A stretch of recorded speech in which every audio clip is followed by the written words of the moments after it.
আগের তানজিদ তামিম ও মুমিনুল হকের দৃঢ়তার পর আজ বাকি ব্যাটারদের প্রচেষ্টা। অস্ট্রেলিয়ার বিপক্ষে লড়াইয়ে এগিয়ে গেল বাংলাদেশ, প্রতিপক্ষকে পেছনে ফেলে গড়ল ম্যাচ জয়ের ভিত। এখন পুনরায় দায়িত্ব পড়েছে বোলারদের হাতে, তারা ভালো করলেই জিততে পারবে ম্যাচ। ম্যাচ শুরুর আগে কেউ কি ভেবেছিল এই ম্যাচে স্বাগতিকদের টপকে বড় লিডে যাবে বাংলাদেশ দল? না, এবার সেই অবাস্তব কথাই সত্যি হতে চলেছে। অস্ট্রেলিয়ার বিপক্ষে তাদের মাঠে বড় লিড নিয়ে নিল বাংলাদেশ ক্রিকেট দল। তানজিদ তামিমের সেঞ্চুরির পর তৃতীয় দিনও ব্যাটারদের দারুণ নৈপুণ্যে এখন চালাতে আসনে টিম টাইগার্স। 10 উইকেট হারালেও অজিদের বিপক্ষে বিশাল সংগ্রহ পেয়েছে শান্ত বাহিনী, যেখানে ব্যাট হাতে সেই দিকে ঢাল হয়ে দাঁড়ান মেহেদী হাসান মিরাজ। আগের দিন 6 উইকেট হারিয়ে দিন শেষ করেছিল বাংলাদেশ। ক্রিজে ছিলেন মেহেদী হাসান মিরাজ ও বল হাতে তাণ্ডব চালানো হাসান মাহমুদ। দুজনের ধৈর্যের পরীক্ষায় শক্ত অবস্থানে থেকে দিনের বিরতিতে যায় বাংলাদেশ দল। এরপর আজ ডারউইনের মানারা স্টেডিয়ামে সকালে মেহেদী হাসান মিরাজ এক প্রান্ত থেকে উইকেট বাঁচিয়ে রাখলেও অস্ট্রেলিয়ার বোলারদের সামনে তেমনভাবে নিজেকে আর শক্ত রাখতে পারেননি হাসান মাহমুদ। দারুণভাবে টেস্ট মেজাজে ব্যাটিং করে জশ হ্যাজেলউডের শিকার বনেন এই ক্রিকেটার।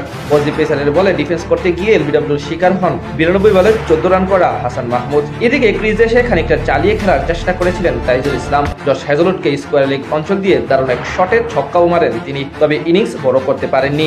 ওই একই ওভারে গোট লেন্থের ডেলিভারি গালি অঞ্চলে ক্যাচ দিয়ে আউট হন তাইজুল। তার কাছ থেকে আসে 23 বলে 17 রানের কার্যকরী ইনিংস। দিনের শুরুর ঘন্টায় জোড়া উইকেট হারানোর পর দলের হাল ধরেন মেহেদী হাসান মিরাজ। তাকে দারুণভাবে সঙ্গ দিতে থাকেন তাসকিন আহমেদ। দুজনের জুটিতে ধীরে ধীরে লিড বড় হতে থাকে বাংলাদেশের। এর মাঝে অর্ধশতক তুলে নেন মিরাজ। অন্যদিকে লিড দাঁড়ায় 200 রানের উপরে এবং বাংলাদেশ দলও দলীয় 400 রানের গন্ডি অতিক্রম করে ফেলে।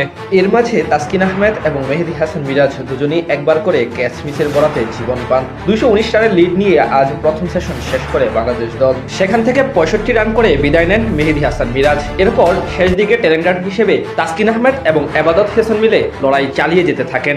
শেষ পর্যন্ত ইবাদত হোসেন 7 রান করে বিদায় নিলে বাংলাদেশ অল আউট হয় 426 রানে। যদিও বাংলাদেশ এখন 228 রানে এগিয়ে আছে। সব মিলিয়ে ডারউইনে এখন ম্যাচ জয়ের আসনে উঠে পড়েছে টিম টাইগার্স। এখন দায়িত্বটা বোলারদের কাছে। তারা যদি আগের ইনিংসের মতো এবারও দারুণ কিছু এনে দিতে পারে বাংলাদেশকে, তাহলেই জয় সম্ভব। এমনকি অস্ট্রেলিয়াকে তাদের মাঠে ইনিংস ব্যবধানেও হারানোর সুযোগ আছে তাসকিন হাসান মাহমুদের কাছে।